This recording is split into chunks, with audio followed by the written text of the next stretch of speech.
So yesterday we talked about precision versus accuracy, and we talked about percent error.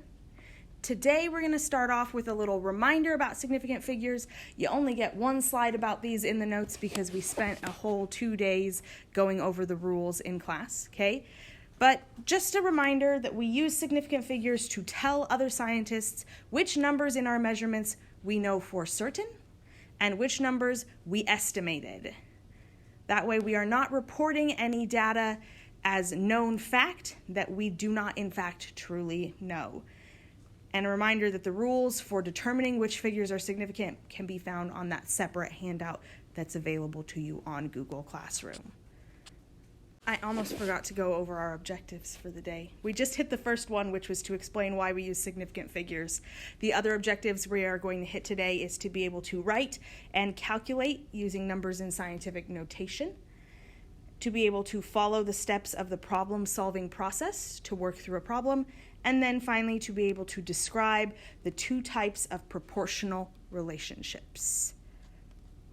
So let's jump into scientific notation, okay? Some of this will be a refresher from math class or from the work we've been doing, but to remind you, we use scientific notation to express large numbers that are super, super big or very small numbers that are very, very small, to avoid having to draw an excessive number of zeros or have things with a lot of decimal points. So we write numbers with the formula m times 10 to the n. M is going to be a number that is greater than or equal to 1, but less than 10.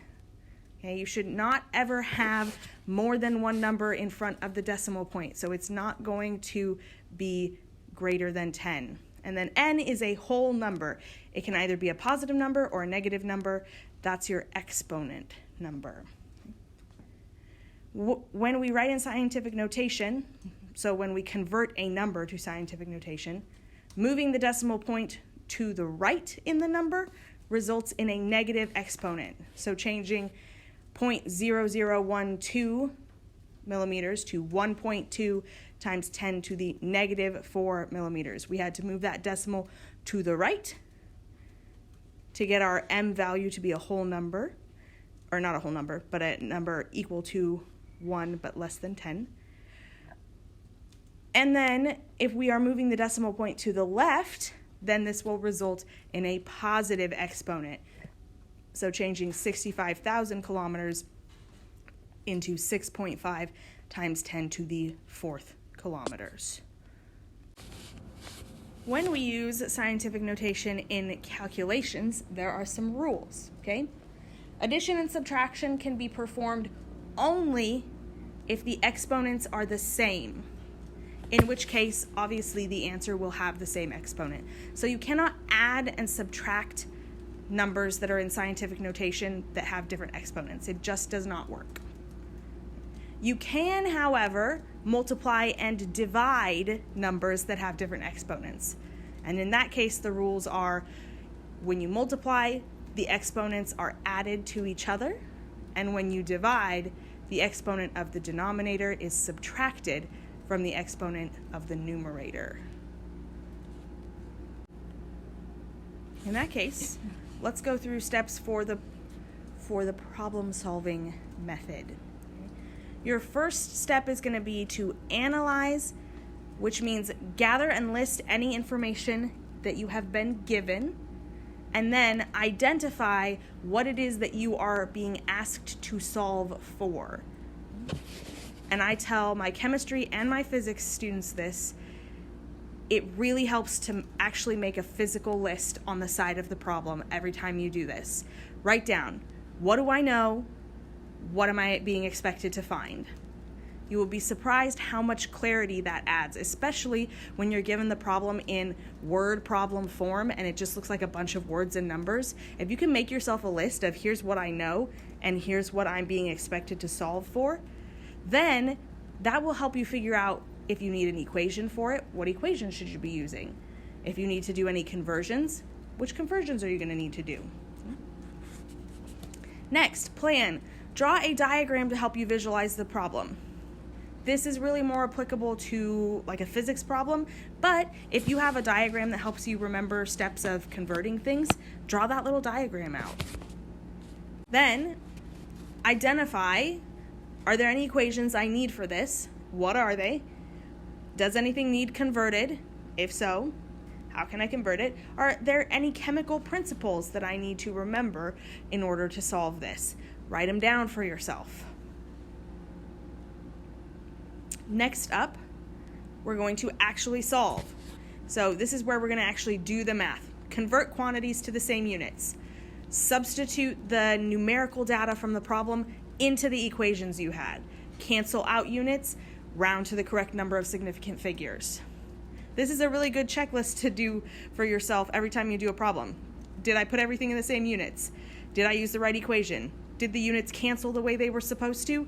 Did I round this to the correct number of significant figures? If you check yourself like that on every problem you work, you will miss fewer questions.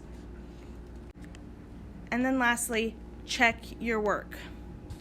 Look at the units.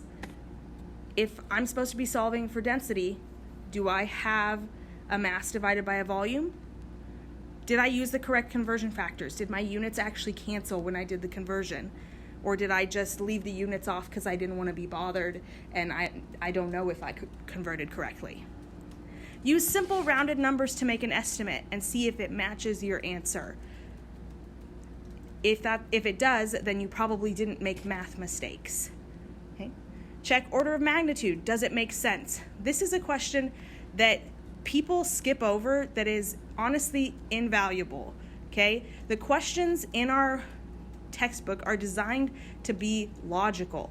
So if they're asking you for the mass of a sample that will like fit in your hand, they're not going to give you a mass that's in kilograms. Okay? Like hundreds of kilograms. They're going to give you a mass that's reasonable for the amount of substance that you have.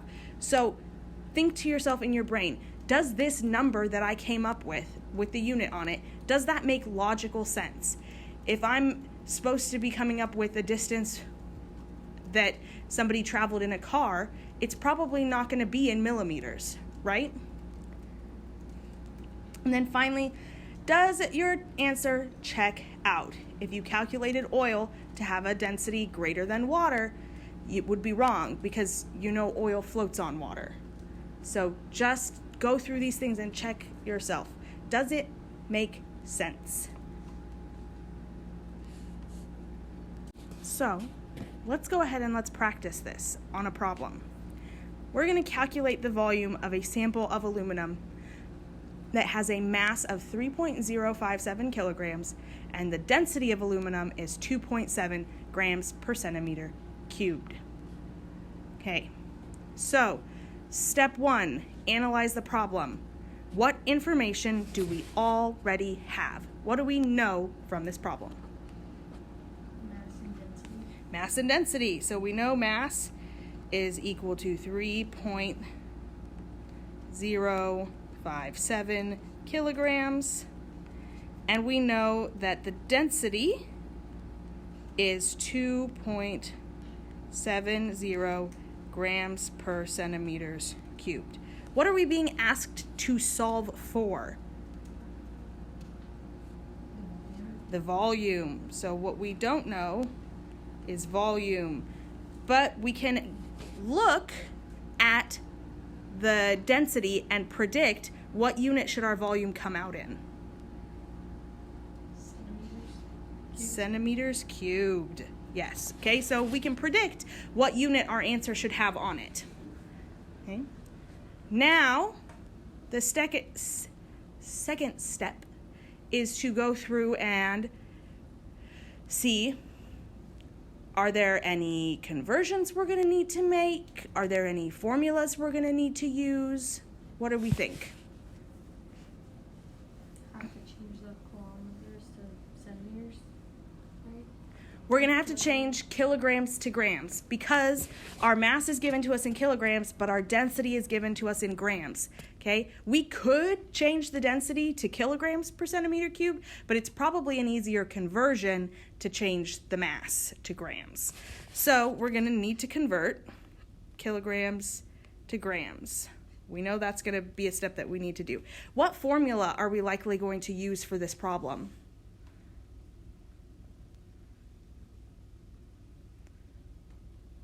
Well, we're going to need a formula that involves density, mass, and volume. So probably the formula for density, right? Density is equal to mass divided by volume. And then we'll want to manipulate this equation so that we get volume by itself. So if we take it times volume divided by density, we should wind up with volume is equal to mass divided by density. So now we have the equation we need to solve this problem as well. Okay, according to the problem-solving process, what's the next step we should take?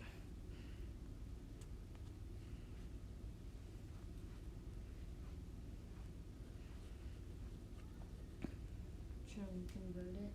Yeah, now we're going to do the actual math. Now we're going to do the actual calculations. So I'm going to do a little bit of erasing to give us some room here to calculate. Okay, the first thing we should do, like you said, is convert. Okay, we got to do that before we can do any of the other calculations.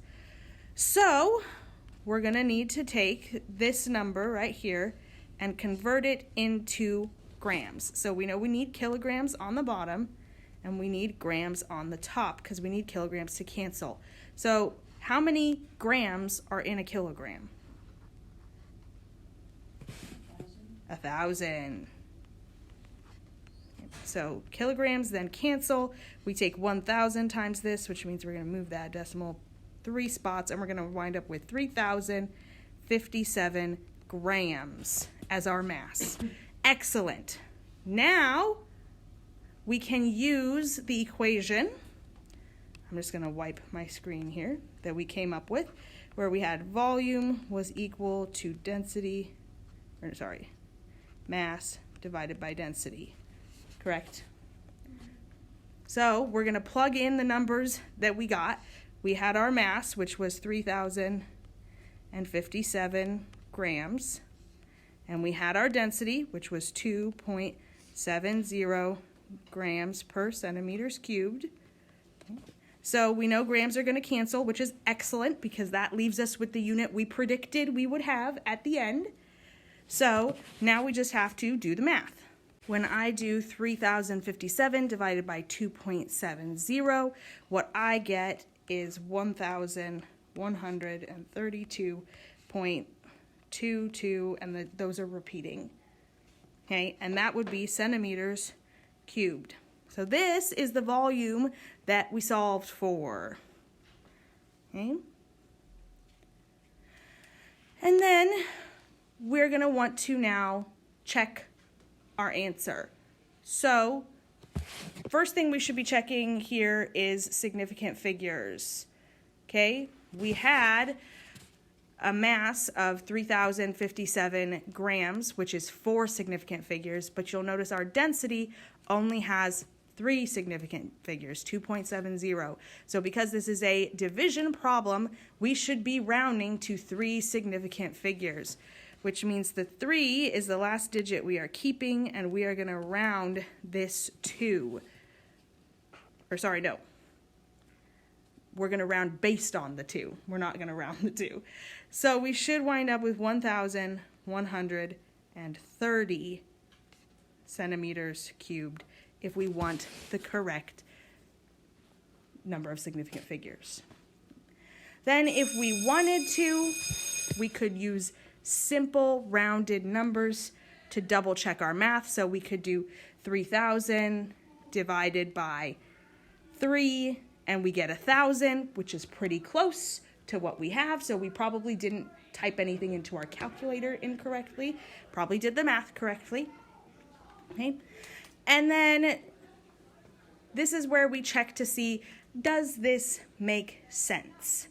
Okay, so a 3 kilogram mass is not super heavy, okay? And we know that aluminum is not super dense, so it makes sense for our volume to be in the 1,000 centimeters cubed range. These things might be a little more difficult for you as you grow more accustomed to the SI units. You'll become more familiar with what makes sense and what doesn't make sense. But kilograms and grams are probably a little unfamiliar to you, and centimeters cubed is probably a little unfamiliar to you. So you might have to go out and try and find something that was that size to see if it made sense to you. All right, questions about the problem-solving process? All right, moving right along. We have just one slide left. We need to talk about proportional relationships. Okay? Sometimes changing one variable in an equation directly affects another variable, and that would be what we would call a proportional relationship. You have probably heard these terms in math class. Okay? A directly proportional relationship is where doubling one variable doubles the other variable. An inversely proportional relationship is where doubling one variable halves the other variable. A really simple visual for these types of relationships is the equation speed is equal to distance divided by time. Okay? If I do nothing to the time, okay, if I leave the time alone that it takes somebody to do something, and I increase the distance they traveled, how does that affect the speed? They're going more distance in the same amount of time. The speed goes up. Okay, so increasing the distance also increased the speed. What type of relationship do they have? Direct proportional. Yes, they're directly proportional. Okay, what about if I do nothing to the distance and I increase the amount of time it takes them to do it? What will that do to the speed? Same amount of distance, more time, it's gonna go down. So they would have a inversely proportional relationship. So this is an easy way for you to remember that difference. All right, that should be the end of your notes for today. You have homework. It's from the textbook. It's gonna be page 61. I'm having you do questions number 1, and then you're going to skip 3 through 4, and you're going to do questions 5 through 9. That's because questions 3 through 4 are all about significant figures, and I figured we had enough practice with those already. But if you feel like you didn't have enough practice with the significant figures and you want to do those questions and then just come check your answers with me later, feel free to do that. But the part I will be grading is question number 1 and then questions 5 through 9.